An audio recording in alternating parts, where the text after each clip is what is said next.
समान नागरिक संहिता तो होना ही चाहिए।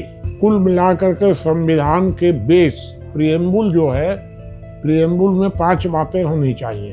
एक है लोक स्वराज, दूसरा है अपराध नियंत्रण की गारंटी, तीसरा है आर्थिक असमानता में कमी होनी चाहिए, चौथा है कि श्रम का सम्मान बढ़ना चाहिए, पांचवा है कॉमन सिविल कोड होना चाहिए। 5 ही आधार पर संविधान बनना चाहिए। तो कॉमन सिविल कोड का मतलब ये है कि प्रत्येक व्यक्ति के पर सरकार का कानून समान रूप से लागू होगा। कोई धर्म, जाति, भाषा, क्षेत्रीयता, उम्र, लिंग, गरीब, अमीर, किसी प्रकार का किसी के साथ कोई भेदभाव नहीं किया जाएगा। कानून सबके लिए समान होगा। यह होना ही चाहिए। लेकिन हमारे राजनेताओं ने धोखा देने के लिए बुरी नीयत से इसको लिख भी दिया और इसको बदल भी दिया।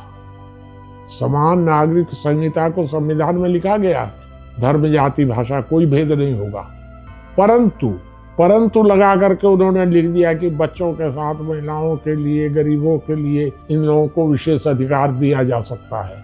सब उसका अर्थ ही खत्म हो गया।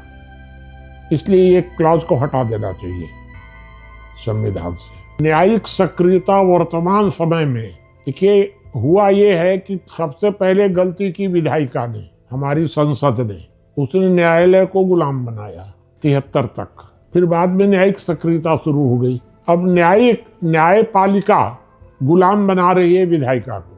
ये दोनों गलत है। तो वर्तमान समय में न्यायपालिका अनावश्यक हस्तक्षेप कर रही है और इसलिए मेरा यह मानना है कि न्यायपालिका को अपनी सीमाएं समझनी चाहिए। न्यायपालिका विधायी कार्यों में दखल कैसे दे सकती है, लेकिन आप न्यायपालिका में जो आदेश देखेंगे वर्तमान समय में, तो उसमें 10% न्यायिक हस्तक्षेप है, 90% विधायी और प्रशासनिक मामलों में दखल दे रहे हैं। प्रशासनिक मामलों में भी न्यायपालिका को दखल नहीं देना चाहिए। कोई विशेष परिस्थिति आ जाए, आपातकालीन स्थिति, कोई एकाध अपवाद स्वरूप, अन्यथा उसको विधायी और प्रशासनिक आदेश देने से बचना चाहिए।